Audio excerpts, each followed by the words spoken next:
Bonjour, bienvenue au Triangle.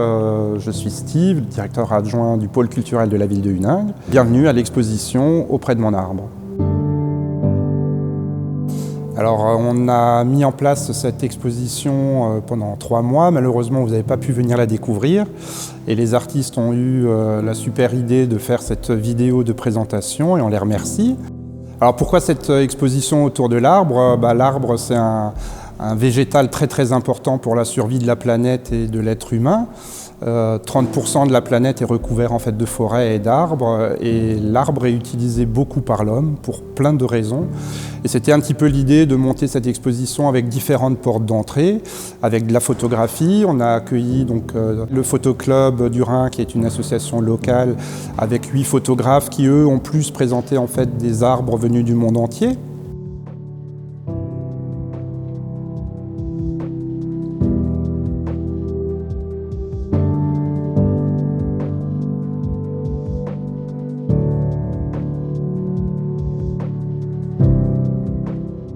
Et puis à côté de ça, on a aussi invité donc un sculpteur qui va aussi se présenter tout à l'heure. On a aussi associé Olivier Gary, qui est donc le luthier de Mulhouse, qui nous a gentiment prêté des morceaux d'instruments en fabrication avec différents types de bois pour fabriquer des violons ou des violoncelles. On a aussi associé notre menuisier local qui nous a prêté gentiment des morceaux de meubles, des petits escabeaux qu'il fabriquait, mais aussi de la marqueterie, parce que le bois peut être utilisé ou l'écorce peut être aussi utilisée en décoration. Et puis, comme toujours au niveau de la ville de Huningue, on a aussi associé nos services municipaux, donc le service des espaces verts, qui nous a mis des jolis végétaux pour habiller en fait la scénographie de l'exposition. Alors sur ce projet-là, en fait, on a aussi associé de nombreuses classes, puisqu'il y a 25 classes qui travaillent en fait sur la thématique de l'arbre, de la maternelle à l'école primaire, des classes huningoises, mais aussi des classes venues d'autres communes autour. Si la conjoncture sanitaire nous le permet, normalement au mois de juin, on devrait monter une exposition avec des travaux d'enfants sur cette thématique-là, comment eux perçoivent les arbres, comment eux se sont appropriés en fait ce thème-là.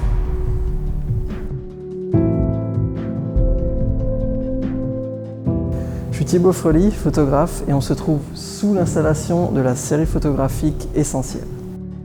L'idée, c'est de lever les yeux au ciel, comme quand on regarde vers la cime d'un arbre. Les photographies sont suspendues, elles peuvent flotter dans les airs, tout doucement, comme les feuilles dans la brise. Les prises de vue ont commencé pendant le premier confinement. Tous les jours ou presque, pendant l'heure de sortie quotidienne, je marchais le long du même kilomètre pour rendre visite à cet arbre, si possible avec une lumière intéressante pour le photographier. Pendant que je marchais, j'ai beaucoup réfléchi à cette question de l'essentiel. C'était une préoccupation majeure à l'époque. De quoi on a besoin, qu'est-ce qui est essentiel, qu'est-ce qui est superflu. Et cette question, elle reste d'actualité. On est en train de vivre un tournant de l'histoire et on a tous un rôle à y jouer. On pense souvent que les décisions se prennent plus haut au niveau politique ou financier, mais au final, c'est nous qui sommes les acteurs, c'est nous qui faisons le monde, et donc c'est à nous d'imaginer la suite. On a cette période charnière où on a perdu les habitudes d'avant, c'est donc le moment idéal pour prendre de nouvelles habitudes. Et il faut commencer par l'essentiel, de quoi est-ce qu'on a absolument besoin, qu'est-ce qui est important et qu'est-ce qui ne l'est pas. Ça va être la question des rapports humains qui ont beaucoup souffert. Comment est-ce qu'on va se rencontrer? Comment est-ce qu'on va se saluer? Comment est-ce qu'on va s'adresser aux autres? Ça va être aussi la question de notre rapport à notre environnement. Qu'est-ce qu'on va consommer et comment? Et aussi, qu'est-ce qu'on va produire grâce à notre travail? C'est une question qui est fondamentale. Pendant le confinement, on a découvert ou redécouvert des choses magnifiques, notamment au niveau local. C'est un bon point de départ pour la réflexion. Ces images, c'est l'expression photographique de cet essentiel. Le paysage est minimaliste, la terre, un arbre, le ciel, pas plus. Il s'agit de retrouver les saisons, de redécouvrir ses environs, et là, le paysage est on ne peut plus local. Il y a cette solitude qu'on a ressentie pendant cette période, mais en même temps, c'est à chaque fois une rencontre avec l'arbre. L'arbre sera vraiment un modèle dont on peut s'inspirer. Lui, il sait très bien se garder du superflu. Il vit dans le présent et en plus, il œuvre à la bonne santé de notre environnement. C'est vraiment un exemple extraordinaire. Voilà, une page blanche s'offre à nous. On va tous y écrire quelque chose. Pas beaucoup, les mots sont importants. Il va falloir bien les choisir. Qu'allons-nous écrire d'essentiel ?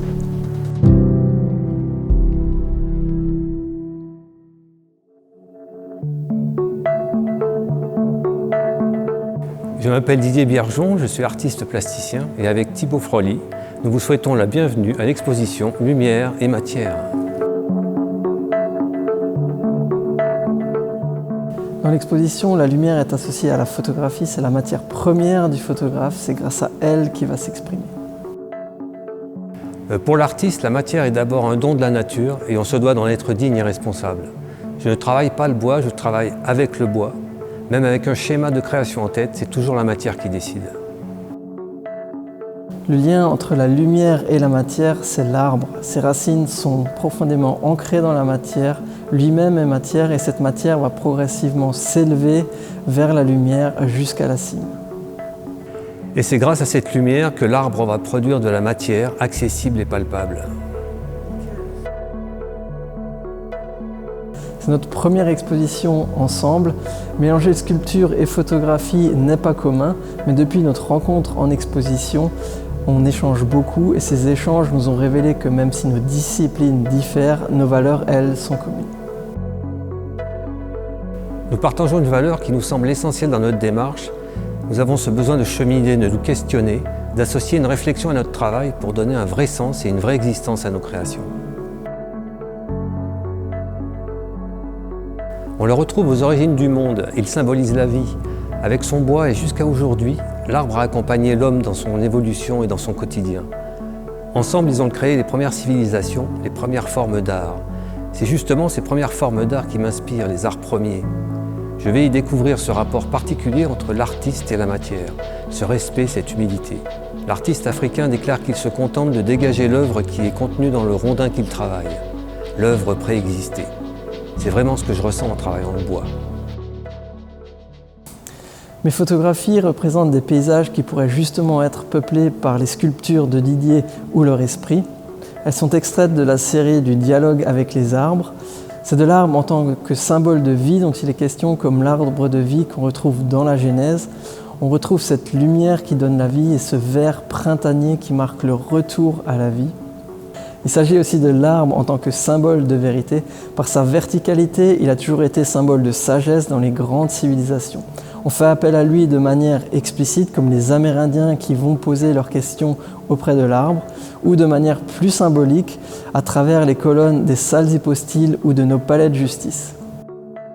Chaque photographie est associée à un enseignement psychologique ou spirituel que j'ai pu percevoir chez les arbres. La préparation de l'exposition a commencé il y a quasiment 1 an, on était encore d'ailleurs confinés. Et c'est assez particulier puisqu'à part le montage, tout a été fait à distance. Pour l'installation, le service des espaces verts de la ville d'Uningue avait déjà planté le décor végétal. Nous nous le sommes appropriés en peuplant de nos sculptures et photographies. Nous voulions que nos œuvres se répondent, qu'elles dialoguent. Je vous propose une visite guidée de l'exposition Lumière et Matière et on commence par donner quelques explications aux spectateurs pour qu'ils puissent créer sa propre histoire dans l'exposition et on enchaîne ensuite par une première partie d'exposition de type galerie. On commence par une photographie. Quand j'expose les photos de la série du dialogue avec les arbres, j'aime beaucoup commencer par cette photo. C'est une photo, je pense, c'est assez facile de s'y projeter, elle parle à beaucoup de monde, elle a vraiment un aspect familier. Et le premier titre que je lui avais donné, c'était « Auprès de mon arbre », qui est justement le thème de l'exposition du triangle. Maintenant que j'ai associé chaque photographie à un enseignement, je l'ai intitulé « Ouverture ». On enchaîne ensuite sur les Vénus. Si on les trouve au début de cette exposition classique, c'est qu'elles sont au cœur de ma démarche. Elles m'ont influencé dans ma manière de travailler et elles ont toujours été le côté émotionnel de toutes mes expositions, le côté féminin entre sensibilité et caractère. Alors au-dessus de ces Vénus, si on lève les yeux au ciel, on se retrouve sous les arbres. C'est une très grande photographie de 2 mètres par 3. L'idée ici, c'était de recréer cet effet saisissant qu'on a quand on se retrouve sous des arbres. Et même si ça représente que des arbres, ça peut évoquer beaucoup plus. On arrive ensuite sur le premier triptyque photographique. C'est un triptyque en format portrait. Donc ici, on va vraiment évoquer cette notion de verticalité de l'arbre, le lien entre la terre et le ciel. C'est aussi là où le décor végétalisé va venir à la rencontre des œuvres. J'ai profité de cet espace végétal pour y cacher mes racines et mes fossiles. Un petit jeu de piste destiné aux petits et aux grands.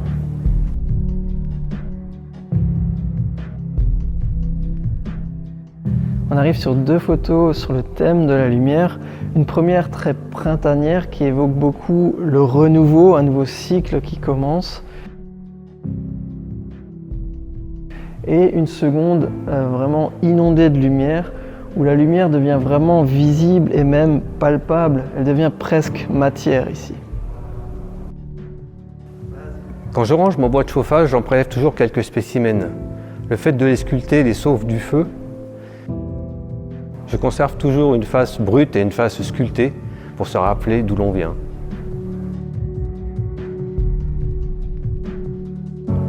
Après une dernière photographie sur le thème de l'existence, on retrouve d'autres visages sculptés qui semblent regarder une photographie. C'est le côté un petit peu mystérieux et insolite de l'exposition, et chacun pourra se créer sa propre histoire et sa propre interprétation. Je sais que j'en ai une, je sais que Didier en a une aussi, à vous de créer la vôtre. On quitte maintenant le décor végétal pour arriver sur le dernier triptyque photographique de l'exposition.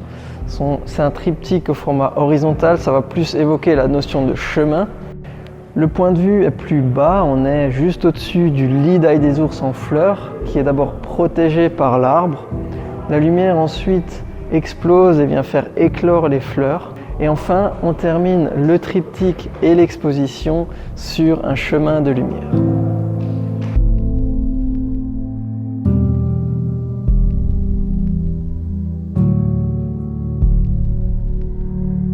Une œuvre illustre bien ce lien avec la nature et ce rapport à la matière, c'est mon concept des Vénus.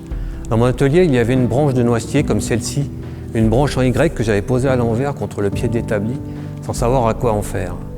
Un jour où je traînais un peu égaré entre 2 idées, mon regard a été attiré par cette branche comme adossée au pied de l'établi avec une posture humaine, une attitude. Les courbes étaient là, et comme si elle me disait « Viens chercher à l'intérieur, tu y trouveras ce que tu cherches ». Et j'ai sculpté ce corps de Vénus. D'autres branches ont suivi, toutes ne contenaient pas de Vénus, mais ceci est une autre histoire. Si je devais parler d'une œuvre en particulier qui résume bien l'esprit de l'exposition et le rapport entre l'arbre et la lumière, ce serait la photographie « Je suis ». C'est le printemps, on retrouve cette lumière douce, chaude, enveloppante, et on voit cet arbre majestueux qui vit pleinement et qui affirme un véritable « Je suis ». Et en même temps, il garde sa juste place, il laisse passer de la lumière pour le spectateur et pour l'ail des ours en dessous de lui, ail des ours qu'il protège par la même occasion des rayons du soleil trop forts. Et on voit ce petit arbre à droite, et même s'il est dans l'ombre, il a l'air quand même de s'épanouir. On pourrait y voir une notion d'amour filial, peut-être qu'il est nourri par son aîné à travers le réseau racinaire. C'est un très bel exemple d'équilibre et de justesse dont on peut s'inspirer.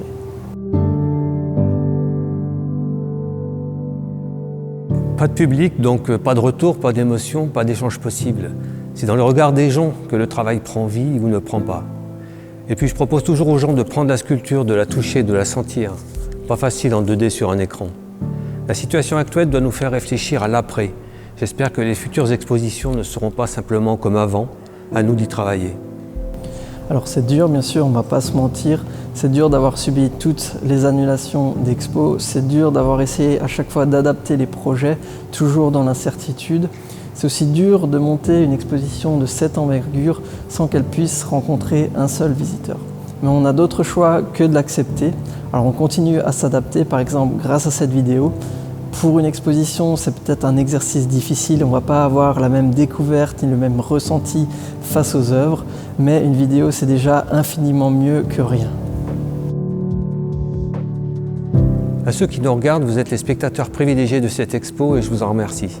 Je veux remercier aussi Thibaut pour m'avoir invité à exposer avec lui et surtout pour ce gros travail de montage vidéo pour combler l'absence de vraies visites et sauver cette expo.